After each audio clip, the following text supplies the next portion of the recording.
本栏目由台湾教育部驻韩台北代表部、韩国外国语大学台湾研究中心大力支持下制作。 이 팟캐스트는 대만 교육부, 주한 타이베이 대표부, 한국외국어대학교 대만연구센터의 후원에 의해 제작되었습니다. administrativo, o governo espera uma economia de mais de 10 bilhões de reais. Ontem, soldados israelenses em posto de checagem do exército firmam a lavagem. 영화 속에 숨겨진 중국의 매력과 마력에 빠지는 시간. 저희는 무비!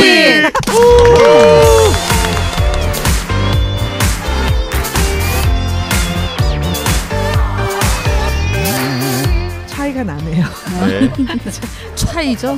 차이가 됐어요. 차이가 아니고 네, 이거 온도가 올라가는 부작용인가요? 신여성이 되어 이상한 같은 발음이죠? 차이가 네. 네, 오늘 이제 본격적인 자기소개를 깔끔하게 그리고 친절하게 한번 해보겠습니다. 꿈을 이루기 위해서 가장 먼저 해야 할 일은 언제나 꿈을 꾸는 것이다. 꿈꿈입니다. 네. 영화 얘기에 조미료를 팍팍 채워줄 여자, 책을 사랑하는 여자 책사입니다. 네. 반갑습니다. 자막 달린 중국 영화는 저에게 필요 없습니다. 저는 자영업입니다. 네. 남들보다 반발 앞선 호기심으로 언제나 지갑은 텅 비었지만 지식이 충만한 신여성이라고 합니다. 제가 MC고요.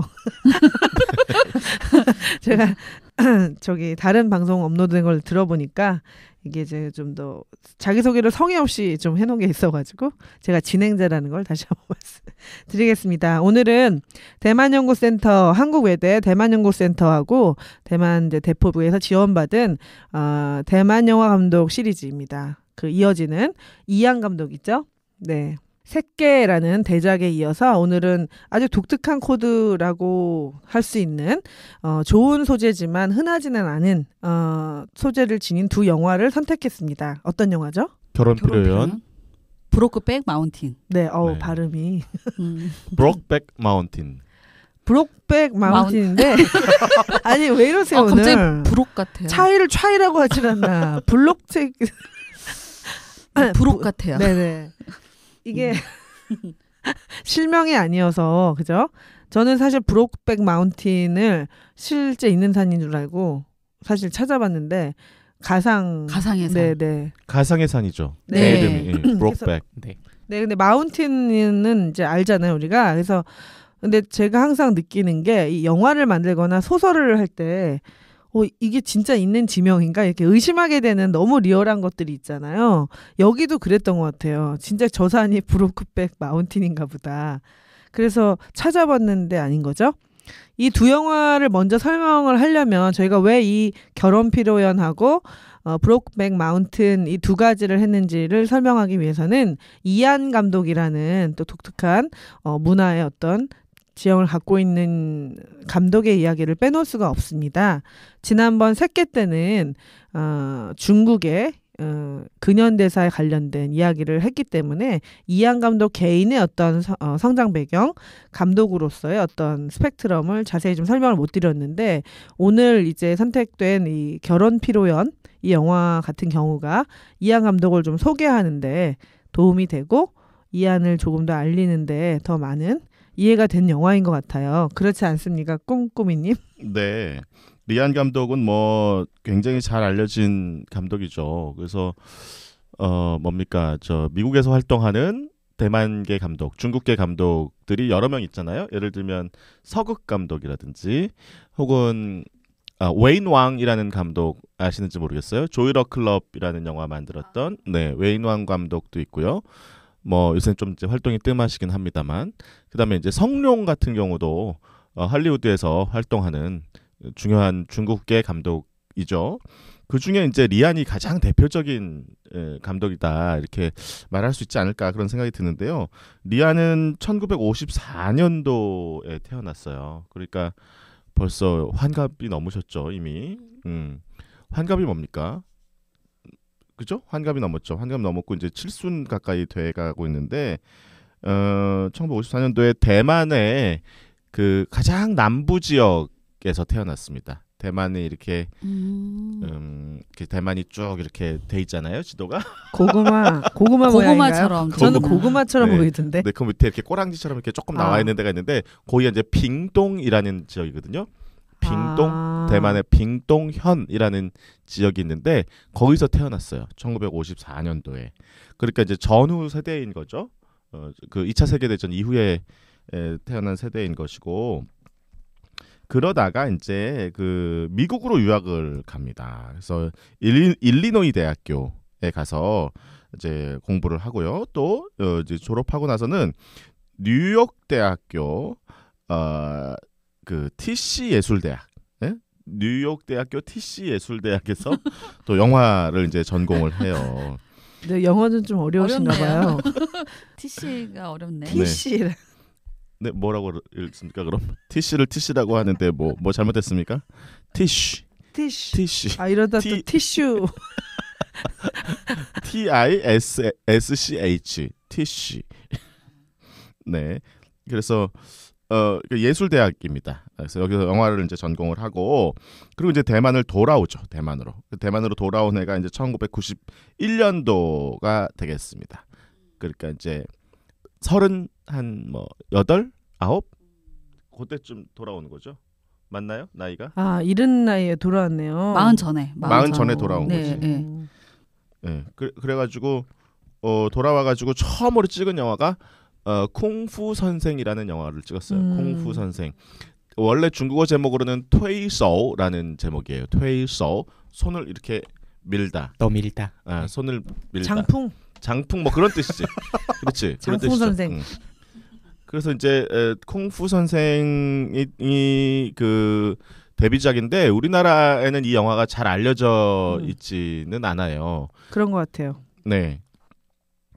근데 이제 어떤 영화냐면은 퇴직을 한 아버지가 미국에 사는 아들네 집에 가서 살게 되는 그런 얘기예요. 그래서 쿵푸 선생 데뷔작 때부터 미국을 등장시킵니다. 공간적 배경으로 자기가 이제 자기 영화에 그래서 이제 그 쿵푸 선생을 데뷔작으로 찍고 1993년도에 찍은 영화가 두 번째 영화가 바로 이 결혼 피로연이라는 영화입니다.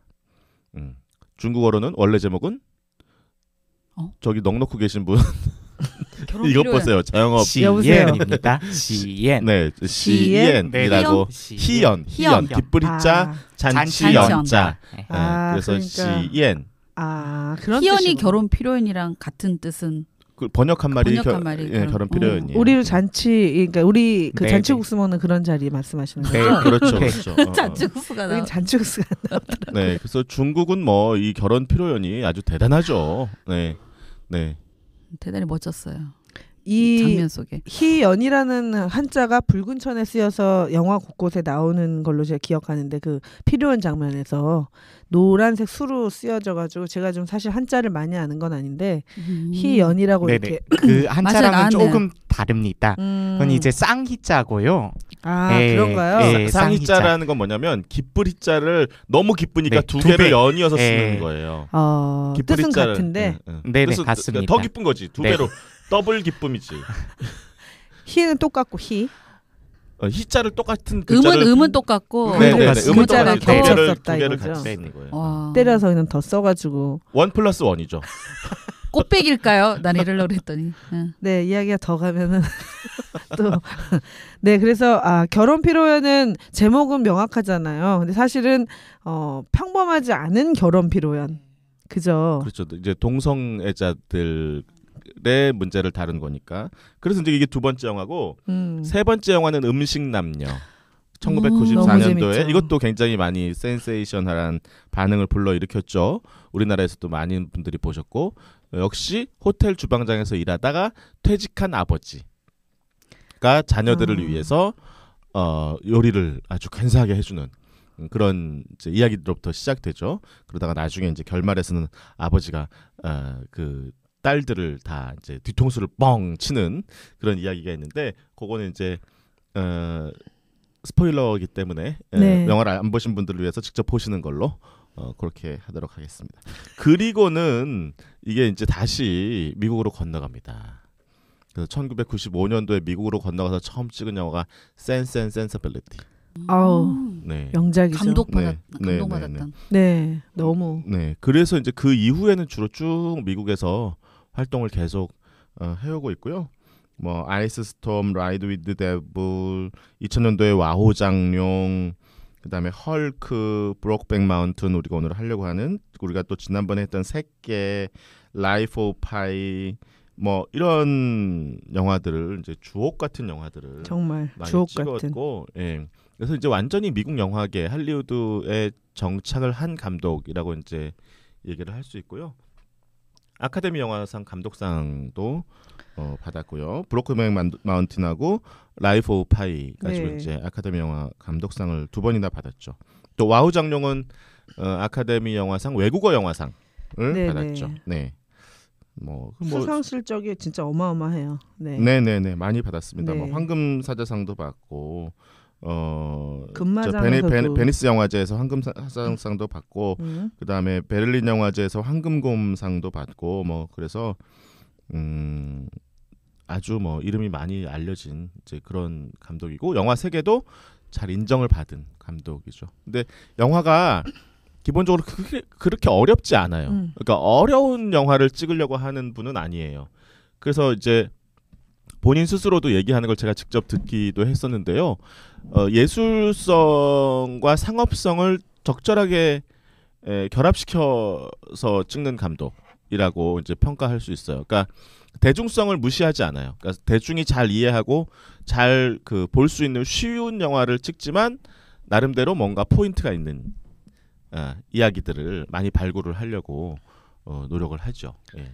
그 어려운 얘기를 쉽게 푸는 게 사실 내공 아닌가요? 그죠? 그렇죠. 예. 어려운 걸 어렵게 막 추상적으로 예전에 저희 그 한때 우리나라에 들어왔던 뭐 올리브나무 사이로 희망 이런 희생인가요? 뭐 그런 영화들은 되게 어렵고 추상적이어서 풀어내기가 참 힘든데 이안 감독은 리안이라고도 하고 이안이라고도 하는 건가요?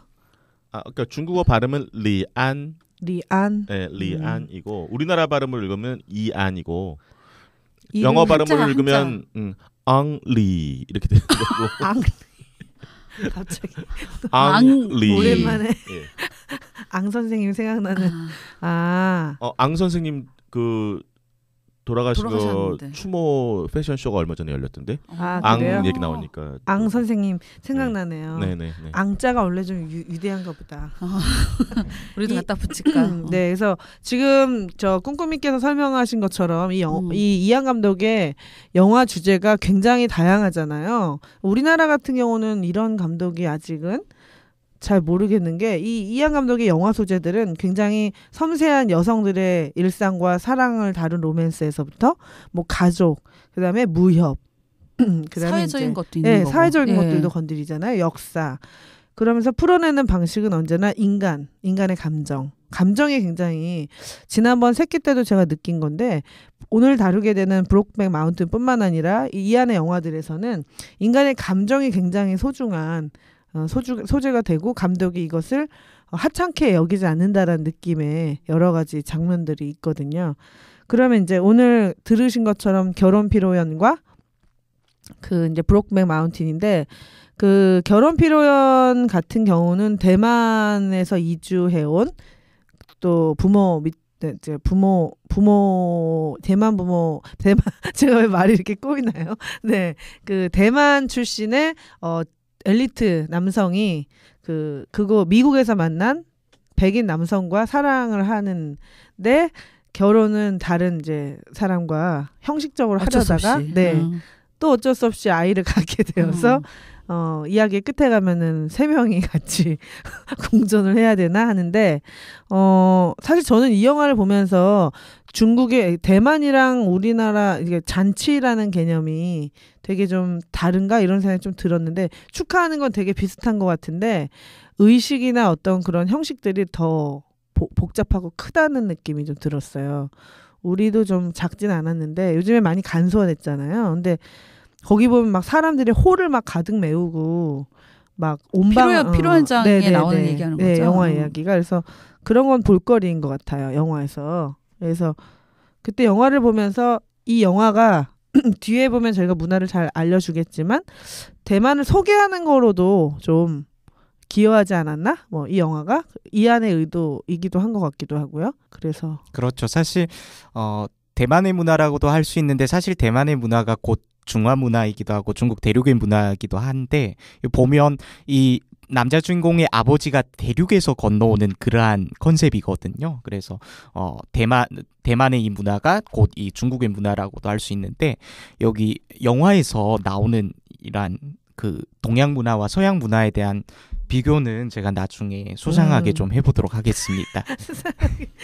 지금 하면 안 됩니까? 지금 할까요? 지금 뭐 하려고요? 네. 지금은 뭐 할 겁니까? 지금은 제가 좀 경청하는 시간을 가질까? 뭘 경청? 아니 책사님 영화 어떻게 보셨어요? 우리 다 경청해야 네네. 되는 분이 경청은 자영업 혼자 하는 걸로. 아니 우리가 자영업으로 몰아갈 것 같은데 여기서 회피했지만 네. 그러니까 대단한데. 다른 그러니까 뭐, 일단 그냥 기본적인 나의 첫 번째 감정은 퀴어 영화라고 해서 선입관을 좀 갖고 보는 영화일 수 있잖아요. 그렇죠. 근데 그걸 좀 다 무산시킬 정도로 그래도 정말 이렇게 해피하고 잘 푸른 느낌으로 받아들였어요. 마음 무겁지 않게.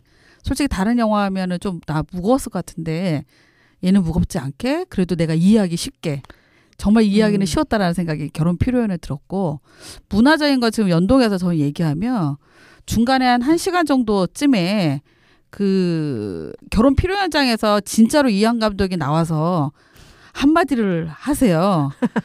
그 성문화의 그 5,000년의 역사를 체험하고 있다 이런 말을 하는 부분이 나오는데 이한 감독이 실질적으로 중간에 나와서 누구야 이래서 나중에 봤는데 이런 게 있어가지고 그냥 개인적으로는 대만의 결혼식 문화를 정말 하나하나 잘 이해할 수 있게끔 표현해줘서 다른 것보다도 동성애의 코드도 있지만 문화 얘기도 좀 재밌었던 것 같아요. 예. 예. 네, 결혼식 문화. 문화를 그렇게 그럼이 원하신다면 어쩔 수 없이 갈 것 같아. 네, 나와서. 제가 소개를 좀 해드리도록 하겠습니다. 근데 뭐 좀 스포지 않을까요 이게? 스포하셔도 돼요. 네, 아니 한 부분인데. 뭐 다 보고 온 거라고 우리가 보는 이게 거니까. 대만에서 태어난 아이가 나중에 미국으로 그쵸. 건너가서 결혼하고 생활하고 이런 스토리인데 결국에는 이제 동양 문화와 서양 문화의 이란 차이들을 영화 곳곳에서 확인할 수 있다는 거죠. 결혼은 물론이고 좀 더 디테일하게 들어간다면 그 일단 가정관이라든지 동양의 가정관이라든지 윤리관, 가정 윤리관념에서 본다면 중국의 그러한 가정관은 효가 핵심입니다. 효도하는 게 핵심이죠. 하지만 약간 서방 문화는 좀 개인주의가 우선되는 그러한 경향이 있지 않습니까? 중국인의 그리고 결혼관을 본다면 결혼의 목적이 뭡니까? 결혼의 목적이 뭡니까? 거기 나온 것 같아요. 무슨 연꽃 수프였나? 과거에는 생산 아니었습니까? 그렇죠. 아들 낳고. 아니 자기 고백을 하라는 거 아니에요 지금? 결혼의 목적이 뭡니까? 자기 고백이었어요? 결혼의 목적이 무엇인가요? 글쎄. 꼼꼼히부터. 경제적 공조?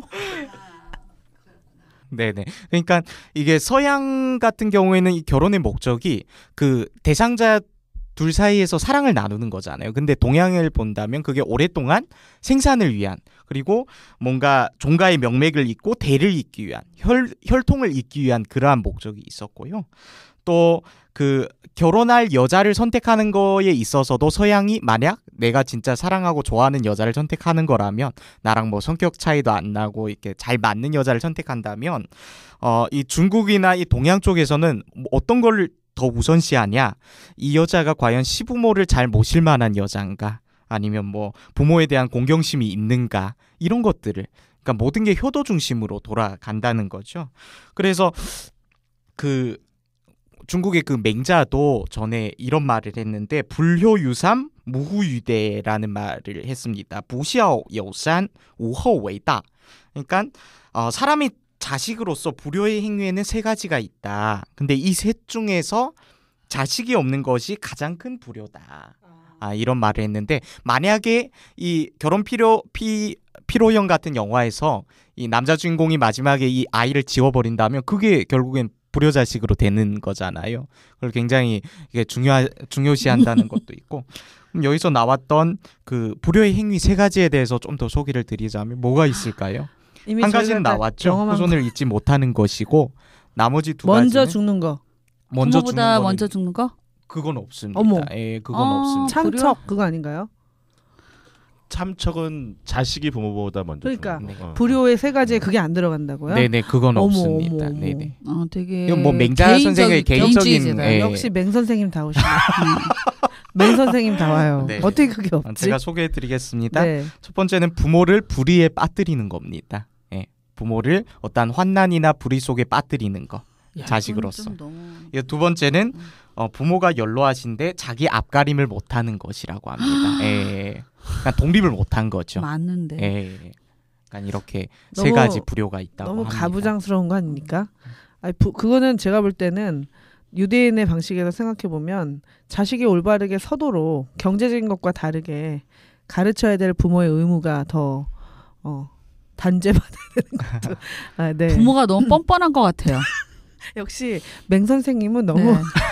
아니 자식이 좀 너무 잘 맹하십니다. 자라게 자식이 올바르도록 쓰도록 해주는 도와줘야지. 게 경제적인 것과 상관없는 음. 부모의 역할이고 부모가 불의에 빠졌다면 그건 부모와 자식의 공도라기보다는 부모의 영향이 더 컸다라고 저는 생각해요. 어른들의 그리고 영화에서 또 확인할 수 있는 게 동서양의 이 북권 문화.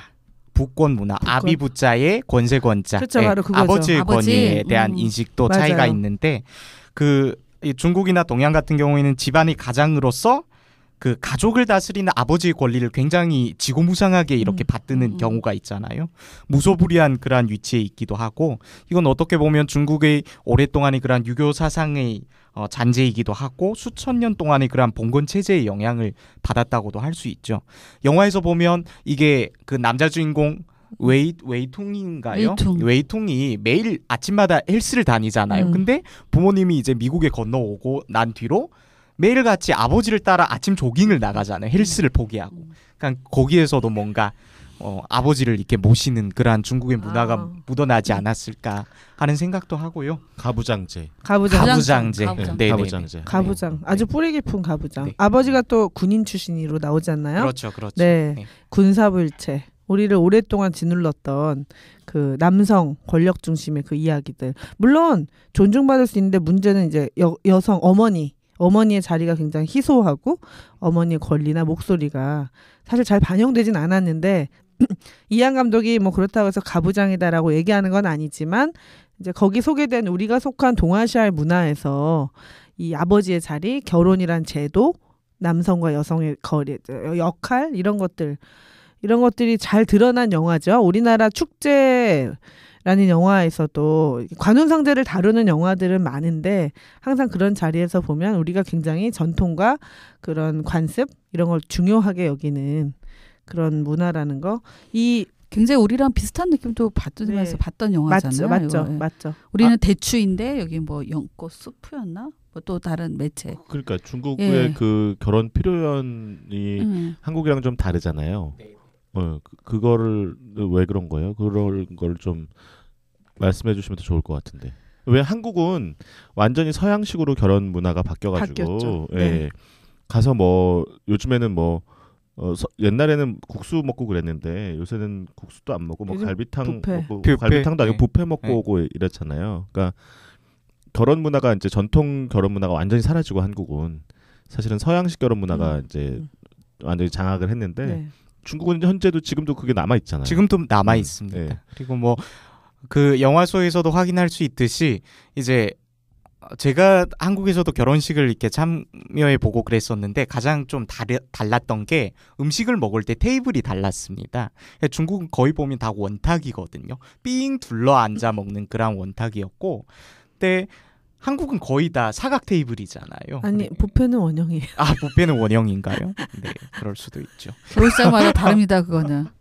네, 근데 아직도 왜 이렇게 전통적으로 더 유지하고 있는지 그러면 아무래도 중국과 대만은 중국 그런 국수주의 문화에 대한 자부심도 그쵸. 가지고 있고 또 특별히 중국 대륙 같은 경우에는 그동안 뭐 개혁 개방 전에는 거의 뭐 봉폐적이었잖아요. 죽의 장막으로 가려져 있기도 하고 그만큼 그러한 외국 문화, 서양 문화에 대한 침입이 덜했던 거죠. 그래서 중국은 그 결혼식을 우리처럼 이렇게 짧게 안 하잖아요. 네네, 길게. 그러니까 우리 한국은 뭐 한 20분만 넘어가도 벌써 사람들이 자리를 뜨기 시작하고 뭐 그래서 뭐 기껏해야 1시간이면 그렇죠. 다 쫑을 보잖아요. 근데 중국은 거의 하루를 잡고 네네. 그 호텔 식당을 빌려가지고 거기에 정말 자기랑 친한 사람들, 그 부르고 싶은 사람들을 이제 불러서 정말 말 그대로 잔치를 하는 거죠. 하루 종일. 예, 왁자지껄 떠들썩하게. 네. 마지막으로 또 나왔던 게 나오동방이라고 이제 이 신혼부부가 거처하는 곳에 찾아가서 이렇게 잠자리를 가지도록 하게 만드는 그런 의식, 또 그것도 전통 의식입니다. 근데 뭐 한국에는 그런 게 없더라고요. 저는 뭐 신랑 발바닥 때리고 이런 거 있지 않습니까? 그런 까지 예전에? 있었지. 근데 우리 뭐 함잡이부터 시작해가지고 네네, 결혼 있어요. 문화가 우리도 있잖아요. 네. 함잡이, 그다음에 발바닥 때리기, 뭐 그다음에 이제 신혼방 부부 이렇게 구멍 뚫어서. 뚫어가지고 창호지 뚫어가지고 엿보기, 뭐 이런 여러 가지 그 있었죠. 문화들이 네. 내려왔는데 요즘에는 뭐 너무나 그냥 그게 그 천편일률적이 돼가지고 그 면사포 쓰고 그냥 딱 20분 만에 끝내버리는 식으로 네. 문화가 정착이 돼서 좀 아쉬운 부분이 있어요. 제가 보기에는. 그게 이제 결국 시간과 효율 뭐 이런 빨리. 자유주의, 예, 신자유주의죠. 결국엔 모든 것 다. 네, 그럼 지금도 궁금한 게 정말 대부분 다 이런 식으로 결혼 필요연처럼 그렇게 하는 거예요, 중국은? 중국은 그렇습니다. 아. 그리고 또 한 가지 작동하는 게 이 중국인들의 특성상 굉장히 이렇게 체면을 중요시합니다. 면즈라고 그러거든요. 면즈를 중요시하는데, 그러니까 이걸 거창하게 하고 약간 보여주기식으로 하고, 그리고 또 이러한 피로연을 통해서 자기의 인맥이나 네트워크 공유의 장으로 활용하고 이런 것들이 있습니다. 네. 그 우리는 이제 국수 먹는다 그러는데 요즘엔 이제 그런 표현도 안 쓰죠. 옛날에는 언제 국수 먹게 해줄 거야 뭐 이런 표현들 어른들 많이 쓰셨는데 요새는 이제 잘 안 쓰는데 중국은 이제 시탕이라 그래가지고 사탕을 줍니다. 사탕. 결혼식장에 가면. 네, 그래서 그 결혼식장에서 먹는 사탕이 있어요. 달콤하게 살아라 뭐 이런 뜻이겠죠. 그렇죠. 네. 요리가 올라오기 전에 먼저 이제 사탕이 이렇게 세팅되어 있거든요. 예. 저희가 지금 이양 감독의 결혼 피로연 이야기를 좀 나누고 있죠. 이 영화는 93년에 개봉됐고요. 원래는 남성을 사랑하는 대만계 미국인이 이제 그 어머니 아버지의 뜻에 따라서 대만 여성과 결혼을 하게 되는 에피소드인데, 이게 아마 이제 동성애 코드가 들어 있는데 사실은 영화 제목도 그렇고 보지 않고서는 이게 동성애 영화라고는 사실은 알기 어려운데, 막상 보시면 최근에 우리나라에서 이제 미투 운동 이후에 여러 가지 동성애 소수자들을 위한 영화제에서도 이슈가 되고 있잖아요. 그래서 다시 한번 이런 영화들을 통해서 이제 우리가 좀 간과했거나 혹은 뭐 좀 소홀히 했던 이슈들과 마음들을 좀 살펴보는 계기가 될 것 같습니다. 자세한 얘기는 저희가 이제 2부에서부터 진행을 2부 늘 자세한 얘기. 자세한 네네. 얘기는 다음에 만나서 네, 다음을 기약하는 걸로 하고, 중요한 거는 이제 이양 감독이 지난번 셋개와 전혀 다른 코드의 영화들을 만들었고, 그 영화 안에는 대만의 전통 문화, 그다음에 디아스포라로서 미국에서 살아가는 사람들의 어떤 삶의 이야기들, 그리고 무엇보다 동성애라는 남성의 사랑을 아주 오래전에 이미 얘기를 했고, 그것은 미국 사회에 큰 반향을 일으켰다. 그 이야기가 이어질 거예요. 2부에서도 재밌게 들어주시길 바라겠습니다. 자, 1부 마무리하겠습니다. 영화 속에 숨겨진 대만의 매력과 마력에 빠지는 시간, 차이나는 무비!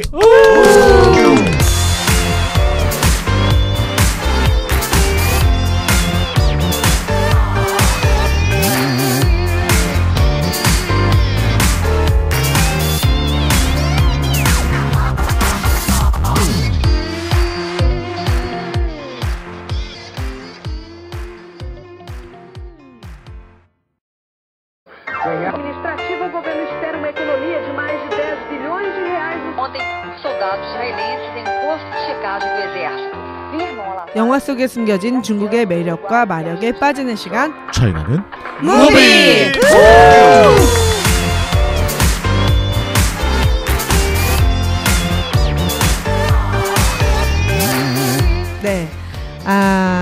저는 신여성입니다. 오늘 우리 닉네임으로만 소개를 해볼까요? 좀 산뜻하게. 어떠세요? 저는 신여성. 저는 꿈꿈입니다. 저는 책사입니다. 저는 자영업입니다. 네, 저희는 이제 어벤져스라고. 네, 어쨌든 저희의 닉네임만 오늘 간단하게 소개를 드렸습니다.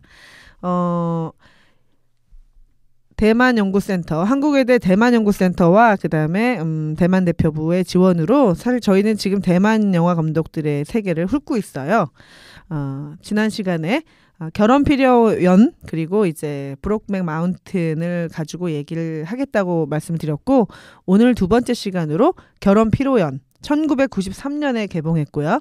네, 그래서 대만의 결혼 문화 그리고 남성들의 사랑 이 이야기가 담겨져 있죠. 오늘 이야기는 동성애라는 소재를 다룬 어떤 이안의 선택, 이 이야기 속에 들어있는 동성애 코드를 중점적으로 할 테니까 성별 면에서 책사님과 꿈꿈이님의 케미를 한번 기대해 보겠습니다. 아니 왜 성별면과 우리가 동성애인데 무쌍하지? 왜 나랑 우리가 아니 오해하지 마세요. 같은 성이니까 이렇게 좀 남성들의 감미를 성도- 책사하고 꿈꿈이라고 했어요. 책사와 꿈꿈이는 동성이 아닙니다. 우리 이성이에요. 어머나, 죄송합니다. 제 맞은편에 지금 책사님한테 순간 당황했어요. 제가 책사님을 네, 자영업과 꿈꿈이의 케미를 기대하며 또 이어지는 책사와 저 신여성의 또 케미도 오늘 좀 빛을 발하기를. 네, 이 영화의 포스터는 결혼식 장면이죠. 결혼 단체 기념사진이라고 하나요? 네, 그래서 얼핏 보기에는 평범해 보이지만 신랑 옷을 두 사람이 입고 있고 신부가 한 명 있는 그런 사진이죠. 그래서 이제 비밀이 숨겨져 있는 사진인데 영화 어떻게 보셨어요?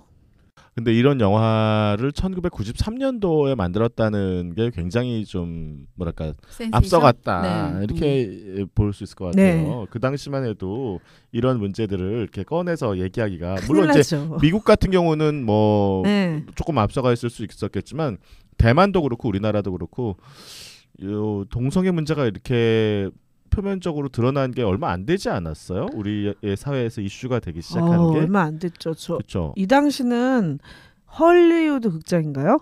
허리우드 극장. 네. 그 영화관으로 헐리우드. 상징되는 굉장히 사람들이 시선이 혐오? 이런 시선에 갇혀 있는 좀 정상적이지 않다라는 평가들이 막 많았었던, 지금 그런 시선을 갖고 있다고 하면 큰일 나죠. 근데 호모라 그랬죠. 호모. 네네. 옛날에. 그러니까 막 그 비하 발언들 그리고 굉장히 그 공격의 대상이 되기도 하고 뭐라고 해야 돼, 피해 다니는 막 그런 사람들도 많아서 저는 진짜 93년에 이 영화가 개봉했을 때 미국은 다른가 이런 생각을 하긴 했었던 것 같아요. 우리나라에서 굉장히 조심스러운. 네. 그러니까 지금은 우리가 뭐 퀴어 영화라고도 많이 그럼요. 하고 그럼요. 굉장히 그런 류의 영화들도 많이 나오고 퀴어 영화제 같은 것도 네. 있어요. 네. 그래서 이제 그런 문화가 우리 안의 일부라고 하는 걸로 자연스럽게 받아들여졌고 또 뭐 동성애자들이 뭐 잘못한 게 뭐가 있습니까? 뭐 그런 건 아니잖아요. 네. 그러니까 아유, 그럼요. 뭐 사회에 뭐 해악을 끼치고 이런 건 아니잖아요. 네. 그러니까 그들의 존재를 인정하고 하는 것 자체가 의미가 있는 일인데 이때만 해도 그렇지 않았던 것 같아요. 네. 이때는 절대 그럴 수가 없는 게 사실 잘 알려지지 않은 상태였고, 이때뿐 아니라 2000년대 중반에도 왕의 남자 이후에 이제 뭐 크로스 뭐 분장하는 남성들이라든지 남장 여자, 여장 남자들에 대한 시선이 2000년대 중반에도 곱지 않았어요. 제가 방송에서 시사 프로에서 본 기억이 나는데, 우리 커밍아웃 이런 단어도 나온 거 다 네. 2000년대 아닌가요? 네. 다? 네. 근데 지금 홍석천 씨를 받아들이게 된 것도 사실 얼마 안 됐잖아요. 자연스럽게 우리가 보게 되고 2000년대에도 자연스럽지 않았다. 수많은 사람들이, 이거는 아마 이제 뒤에 브록백 마운틴까지 가면 나오겠지만 수많은 사람들이, 소수자들이 자신의 인권과 이 권리를 찾기 위해서 무수히 많은 노력을 했고 그 결과로 지금의 시대가 왔다라는 생각이 들어요. 그러니까 그냥 묻혀졌었다면, 근데 사실 묻혀질 수 없는 거잖아요. 인간의 본성에 관한 이야기이고 본질을 찾아가는 과정이기 때문에. 그래서 그런 점에서는 이한 감독의 이런 문제의식 네. 이런 게 좀 대단하다 싶었는데, 이제 그 중에 하나가 이제 빨리 미국에 가서 공부도 하고 그런 점이 덧붙여지지 않았나. 근데 저는 결혼 필연이고 하면서 조사해보니까 그 친구가 이거였어요. 동성애자. 그게 좀 이한의 이한 친구가 감독이, 이한 감독이 그게 시작의 모티브가 돼서 이 영화를 좀 더 기획하고 만들어야겠다 이런 게 있더라고요. 가까이 있었던 거죠. 대만만 해도 우리보다는 동성애에 대해서 굉장히 관대하죠. 예, 대만에- 그래서 많이 열려 있죠. 그래서 작년이죠. 2017년에 그 동성 결혼이 동성애법. 아시아 최초로 합법화된. 어이구. 최초입니다. 네, 그러니까 2017년 5월달에 제가 찾아보니까 5월 24일날 그 대만의 대법원에서 판결이 내려졌던데 동성끼리의 결혼을 그 등록할 수 없게 하는 것은 위헌이다. 동성끼리의 결혼을 금지하는 것은 위헌이다라고 하는 판결이 내려졌고 그때부터 이제 2년 안에 새로운 법률을 만들거나 기존 법률을 개정해서 동성혼을 허용할 수 있게 해야 된다라고 하는 그 판결을 내렸더라고요. 근데 그 2년 안이라도 등록은 받아둘 수 있게, 결혼 등록은 할 수 어우. 있게, 결혼 신고는 할 수 있게 그렇게 조치를 또 경과 조치를 했어요. 그래서 이제 이게 아시아에서는 처음이고 그 인권의 어떤 큰 진보를 보여준 그런 판결이었다. 그래서 이슈가 많이 되셨. 대단하네요. 이슈가 많이 되셨죠. 되셨죠? 아이고야. 아니 그 서울시에서는 레인보우 축제 박원순 시장이 기획하셨다가 열었는데 상당한 반발과 비난에 한번 휩싸인 우리도 적이 작년에 있었던 있었어요. 거. 예, 예. 그리고 그걸 거의 매년 하지 않아요? 네네 매년 하는데 시선들이 가장 이제 거기에 그 강력하게 반대하는 집단이 어디냐면 기독교예요. 종교. 기독교. 불교만 해도 그렇지 않아요. 불교는 음. 윤회 사상이기 때문에 뭐 내가 태어나서 다음 생에 남자로 태어날지 여자로 태어날지 벌레로 태어날지 뭐 모르는 거니까 불교만 해도 그렇지 않은데 기독교가 그게 굉장히 강하거든요. 근데 저는 개인적으로 기독교가 왜 이럴까 하는 걸 좀 언젠가 한번 생각해 봤어요. 그런데 기독교는 기본적으로 이원 대립 구조를 띠고 있잖아요. 선과 악, 예. 하나님과 마귀, 악마, 천국과 지옥 이런 그 세 개를 두 집단으로 나누어서 두 그룹으로 나누어서 보는 그런 철학이 기독교 철학의 가장 중요한 그 어떤 프레임이거든요. 그래서 그 중간에 있는 거를 잘 인정을 못 해요. 그러니까 천사이기도 하면서 악마이기도 한 뭐 이런 존재들을 인정을 못 한다고. 그러니까 이게 원래 인간인데. 흑 아니면 백인 거지. 화이트 아니면 블랙인 거지. 그 사이에 있는 수많은 그레이즈 회색들을 인정하지 못하는 거죠. 그러다 보니까 모든 이제 세계관이 이렇게 이원적으로 나눠져 있어요. 그러니까 기독교에서는 기본적으로 나의 적이 누구인가를 설정해야 되는 작업이 되게 중요해요. 근데 이제 한국의 기독교가 처음 들어왔을 때는 이 적이 누구였냐면 일본이었어요. 그래서 예를 들면 기독교 찬송가 이런 데 보면 마귀들과 싸울지라 죄악 벗은 형제여 막 이런 노래들 있잖아요. 예? 오늘 노래가 되네. 너무 근데 너무 자연스럽네. 이런 노래들이 당시 항일운동 시기에 우리 식민지 시기에 엄청나게 많이 불려졌단 말이에요. 근데 그때 마귀가 뭐냐? 추상적인 마귀가 아니라 일본 놈들을 은유하고 있다라고 하는 거를 암암리에 다 알았던 거야. 그래서 기독교가 이제 이렇게 긍정적인 방향으로 가면 민족주의나 이런 것들하고 결합해가지고 이런 형태의 적을 이제 설정하게 되는데 그러고 나서 이제 일본이 물러갔어요. 그다음엔 그 일본에 대항하는 그 힘을 가지고 기독교 세력이 커졌죠. 민족주의적인 세력하고 결합하면서 사회적인 세력, 사회 운동으로서의 세력과 결합하면서. 그리고 나서는 이제 물러가니까 뭐가 새로운 적이 나타납니까? 전쟁이 끝나고 나니까 북한이 되겠습니다. 이제 한국 사회에서는 그렇죠. 목소리. 북한을 이제 새로운 적으로 이제 설정하고 북한과 계속 척을 지는 거예요. 기독교 운동이. 그러다가 이제 최근에는 북한도 뭐 이렇게 좀 햇볕 정책이다, 뭐 지원 정책이다 해서 또 남북 통일이 돼야 된다 이런 여론들이 높아지니까 이 새로운 적을 설정할 수가 없는 거야. 그러다 보니까 새로운 적으로서 저는 이 가장 만만하게 등장한 세력이 이 소수자로서의 동성애 집단이 아닌가 그런 생각이 들더라고요. 예. 그래서 유독 지나치고 과격하게 반대해요. 맞아요. 예. 동성애자들의 그런 어떤 잔혹하게.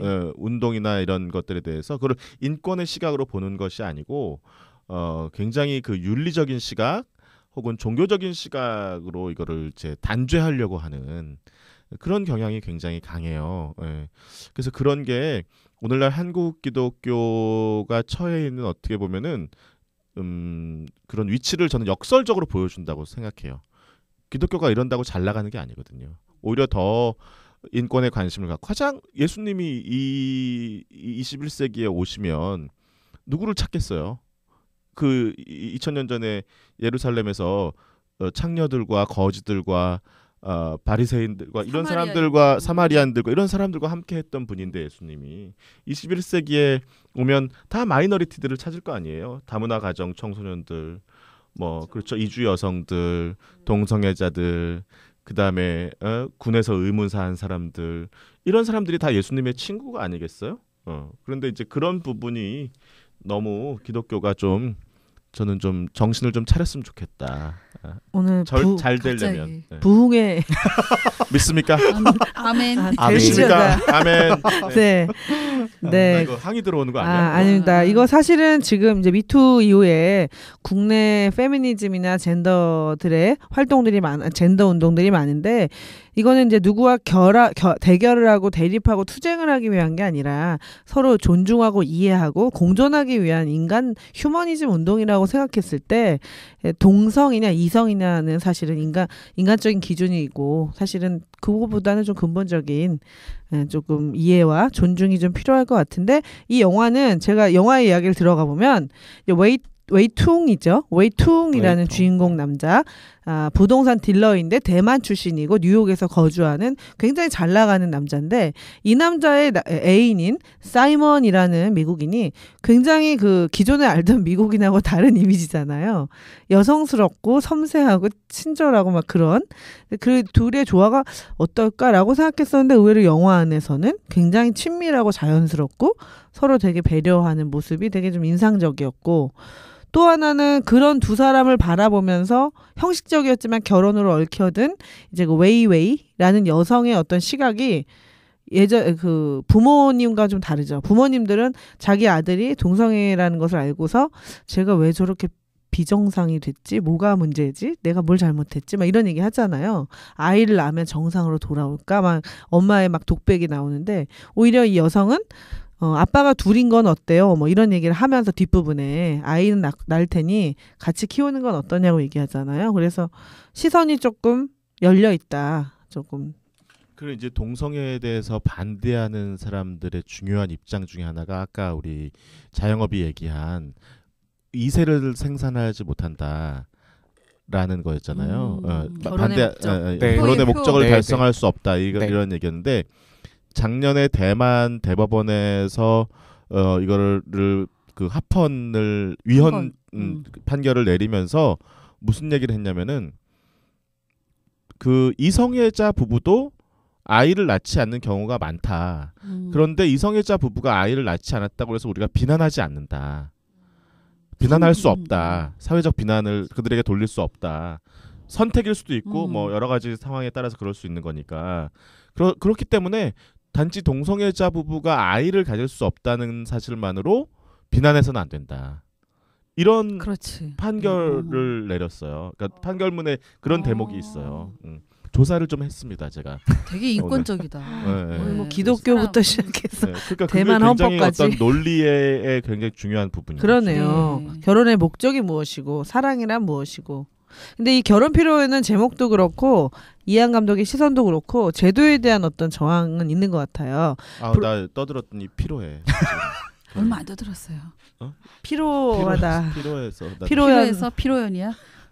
근데 우리나라 말은 왜 피로연이에요? 어려운 한자인데 이게 피자는 뭔가 이렇게 이걸 연다 이런 뜻이고 로자도 노출한다 이렇게 뭘 드러낸다 이런 뜻이거든요. 근데 아마 내 생각엔 일본어에서 왔을 것 같아요. 않을까요? 이 피로연이라는 말이 좀 어려운 말인데 한국적인 한자 말은 아니에요. 중국어에도 그런 말은 없고 없습니다. 네. 중국어에는 없어요? 없습니다. 그냥 시엔, 희연이에요. 희연.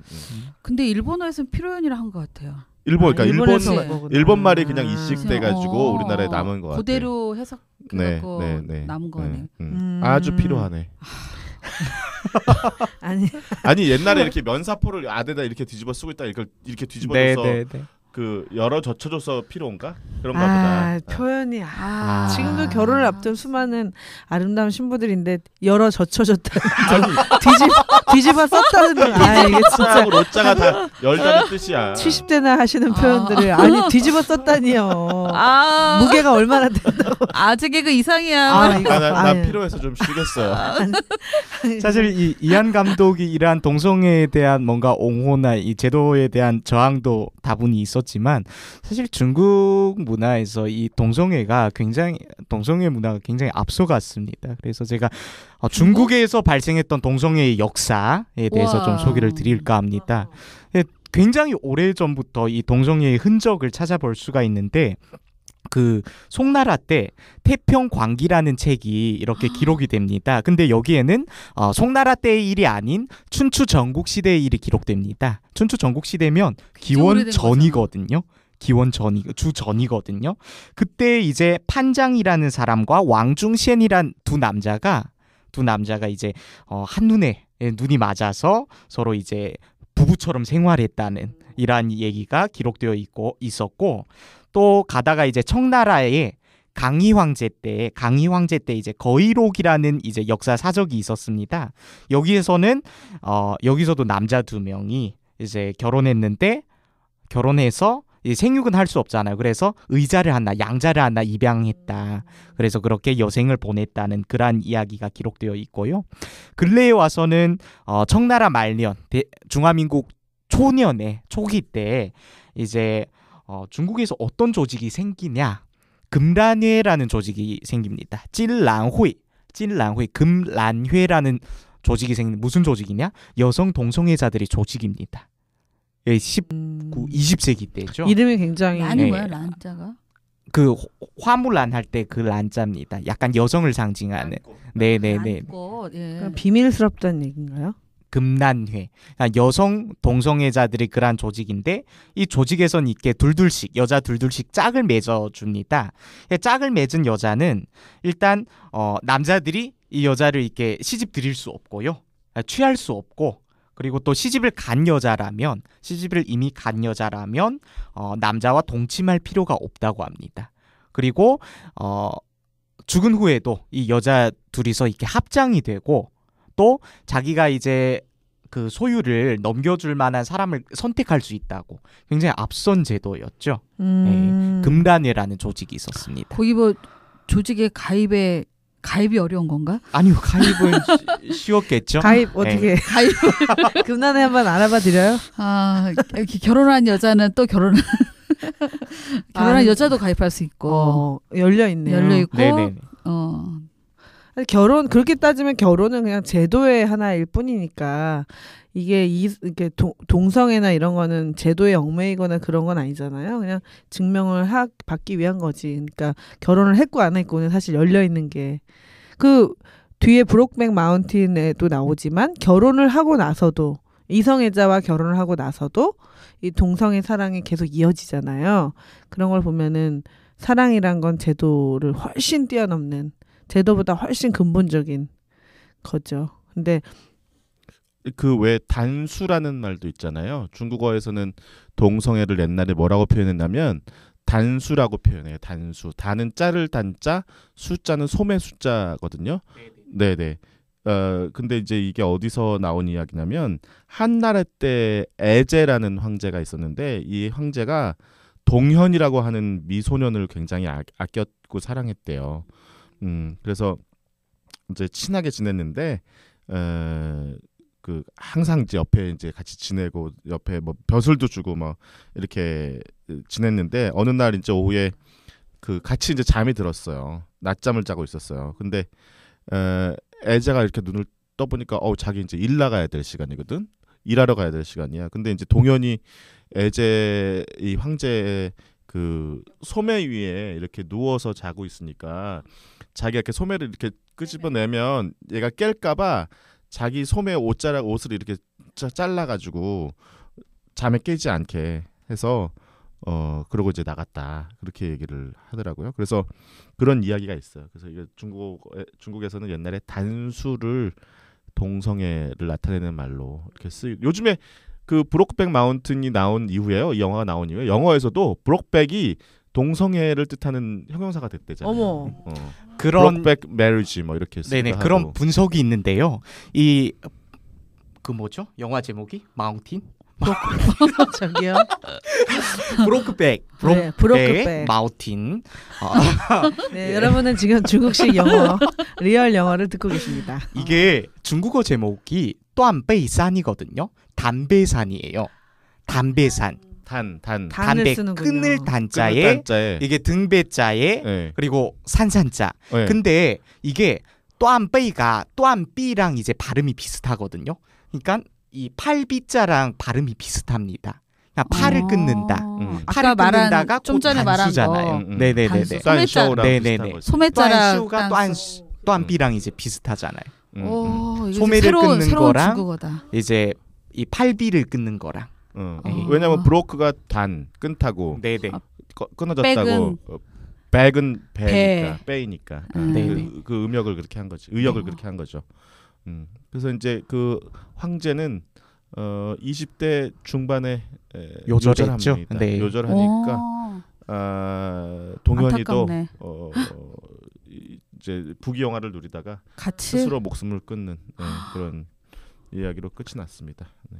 그러니까 기존의 사실 동성애 안타깝다. 서사들은 비극이 많고 폭력적이거나 소수자들에 대한 전형적인 서사죠. 이게 비극적이거나 폭력의 대상이 되거나 희생되는 그런 서사들이 많았죠. 그래서 뭐 동성이라는 어떤 문화도 사실 흔하지 않았지만 그들이 나오는 서사들이 대부분 편치 않은 이야기를 구조를 갖게 되어서 관객들이 사실 쉽게 보거나 흔하게 이야기하기가 어려운. 근데 최근에 나오는 퀴어 영화들은 스토리 전개가 굉장히 다양해요. 국내에도 퀴어 영화들이 꽤 있는데요. 정말 이성, 동성을 떠나서 인간적으로도 영화적인 세련미도 높고 감정도 굉장히 섬세해서 조금씩 퀴어 영화에 대한 매니아들이 늘어나고 있는데 그런데 이제 이 영화가 93년에 만들어졌다는 게 저는 참 대단한 것 같아요. 그리고 무엇보다 영화 속에서 사실 주인공은 웨이퉁이지만 그 웨이퉁의 애인으로 나오는 사이먼의 감정선도 굉장히 섬세하잖아요. 참고 기다리고 또 그 자기가 사랑하는 사람의 부모님을 대하는 그 사이먼의 태도. 집사로. 네, 그러니까 서양 사람들은 원래 고개도 안 숙이고 우리랑 좀 문화가 다르잖아요. 근데 그 웨이퉁의 부모님을 위해서 뭐 의료기기도 사다 드리고 같이 걷고, 뭐 발도 주물러 드리고 뭐 이렇게 그런 것들이 굉장히 참 되게 사랑한다라는 느낌. 오히려 웨이퉁은 전형적인 남자 스타일이죠. 예, 근데 동양 남자 스타일.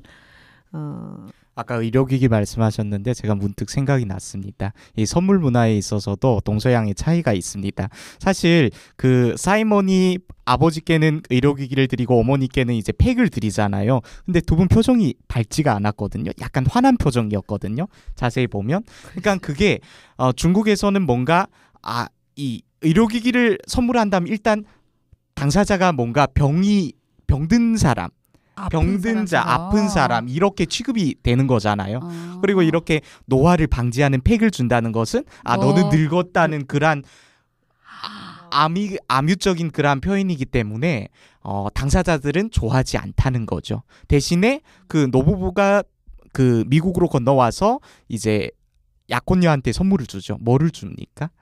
현금을 주고 금을 주고 이런 걸 중국인들은 좋아하거든요.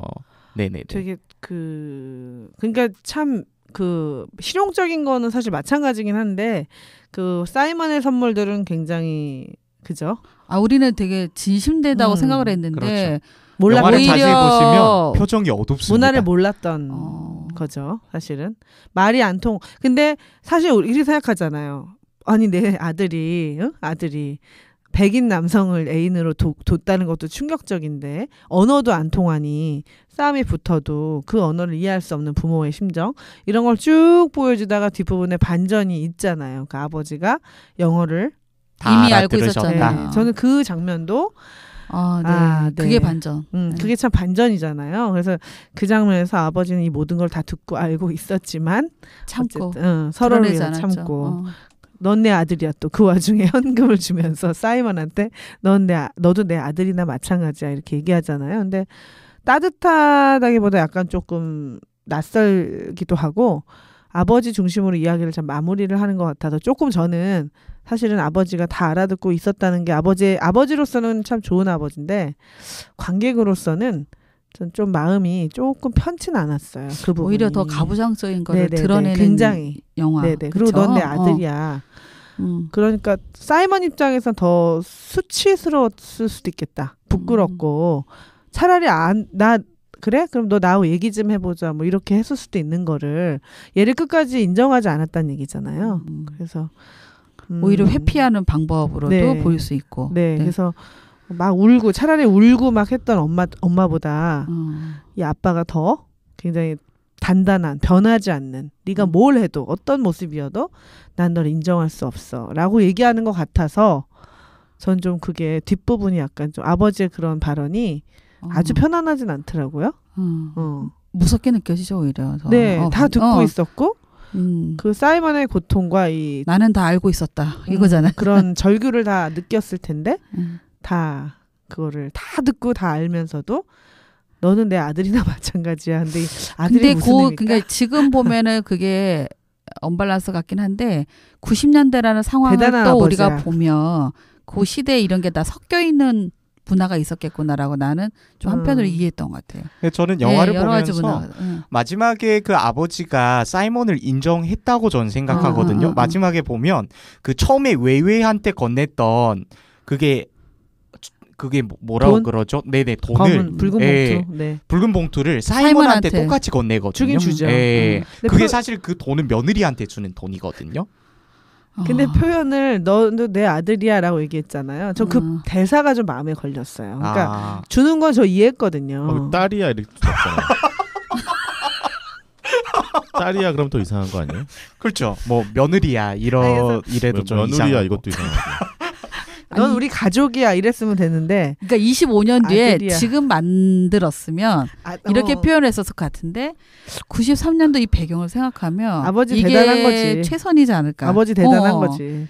근데 웨이통의 입장에서 생각해 보면 이제 그 웨이통뿐만 아니라 이제 동성애자들이 가지고 있는 그 큰 어떤 뭐랄까 두려움이랄까 이런 게 뭘까를 이제 생각을 해보면 이 영화를 통해서 이게 이제 가족들한테 자기의 그 정체성이 밝혀졌을 때 내가 거부당할 것에 대한 두려움이 하나 있을 것 같고 또 하나는 그게 이제 사회적으로 드러났을 때 사회적으로 내가 격리되거나 분리될 수 있다는 두려움이 있을 것 같아요. 생각해 보면.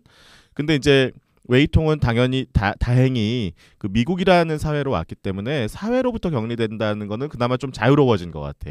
근데 가족들로부터 격리될 거라고 하는 혹은 부정당할 거라고 하는 그 두려움이 굉장히 컸기 때문에 사실은 가짜 결혼식까지 만들어가지고 막 이렇게 그걸 어떻게 좀 해보려고 한 거잖아요. 근데 그 마음이 저는 굉장히 좀 그게 꼭 가짜라서 나쁜 게 아니라 애틋했어요. 부모 세대를 어쨌든 이해하려고 자기 입장에서는 노력한 거잖아요.